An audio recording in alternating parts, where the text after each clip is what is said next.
L'engagement communautaire est le processus et l'assurance de fournir des informations opportunes, pertinentes et exploitables pour sauver des vies et améliorer la vie des communautés. Il s'agit de choisir l'approche de communication la plus juste pour entendre les besoins, les retours et les réclamations des communautés, tout en garantissant une participation active tout au long du cycle de programmation. La redevabilité envers les populations affectées représente un engagement actif des acteurs et des organisations humanitaires à travailler de manière responsable en prenant en compte, en rendant compte et en étant redevables et responsables vis-à-vis des personnes qu'ils cherchent à aider. La communication et l'engagement communautaire utilisent des canaux bidirectionnels afin que les prestataires d'aide écoutent et répondent aux besoins des personnes, à leurs suggestions de solutions, à leurs retours d'informations, aux plaintes et que les personnes recevant l'assistance aient leur mot à dire et dirigent les décisions qui les concernent. Les éléments suivants sont essentiels à la communication et à l'engagement communautaire.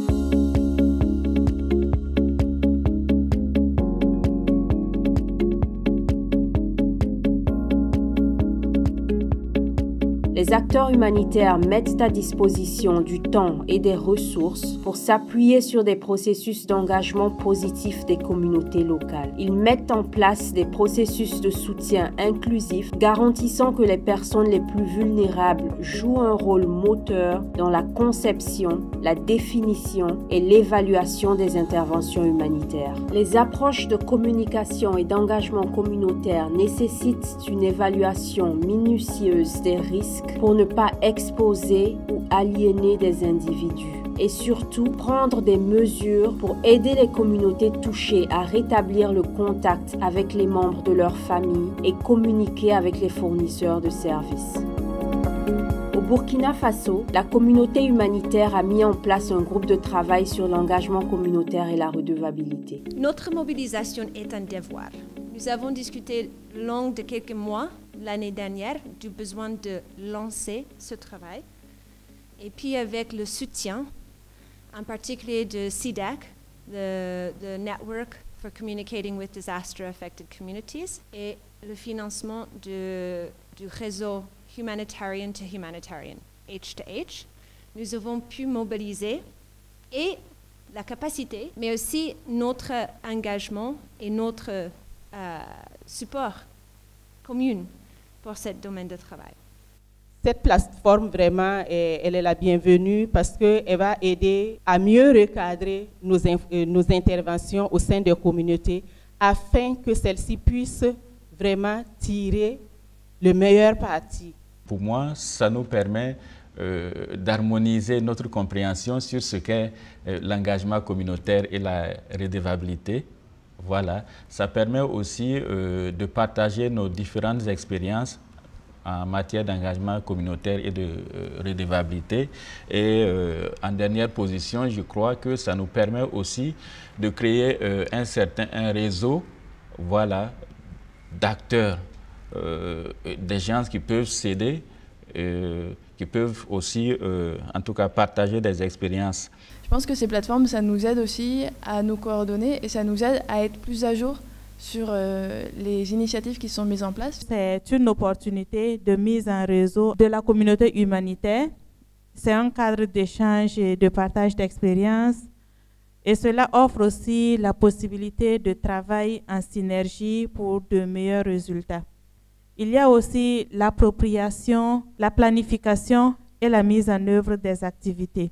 La dynamique dans laquelle nous sommes, de pouvoir adhérer à ce groupe de travail, nous permettra d'être informés et de tenir compte des évaluations des uns et des autres, parce que comme c'est mis sur la plateforme, et effectivement d'améliorer voilà, notre méthode d'intervention ou éventuellement d'apporter ce qu'on aurait eu aussi comme leçon apprise pour voilà, les autres acteurs humanitaires.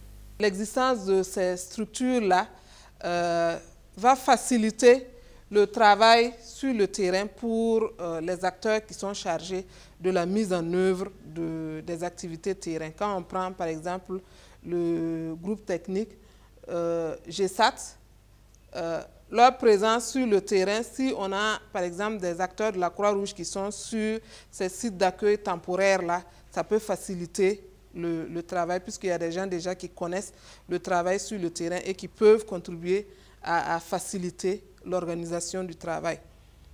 Le partage aussi d'expérience, si je prends le groupe de travail sur l'engagement communautaire, qui va permettre de renforcer l'approche engagement communautaire dans les différentes organisations. Quand on prend, il y a quelques années, ce n'était pas quelque chose qui était vraiment prioritaire, mais de plus en plus, ça devient, je dirais, une obligation pour toutes les organisations de mettre en avant l'engagement des communautés dans leur travail, dans ce que nous faisons, de les impliquer, en tout cas au mieux. Et je pense que l'existence de ce groupe de travail-là va renforcer cette approche. On se rend compte que chacun a quelque chose et ça permet peut-être de mieux coordonner. Surtout avec l'exemple qu'on a parlé des cas de niveau vert et autres. C'est vrai que la coordination peut prendre du temps, mais ça permet d'avoir une meilleure synergie pour éviter de refaire les mêmes efforts dans les mêmes localités. Ça permet aussi une certaine harmonisation des pratiques. Le groupe aussi de GESAT, ça va nous permettre vraiment de pouvoir faciliter l'intervention.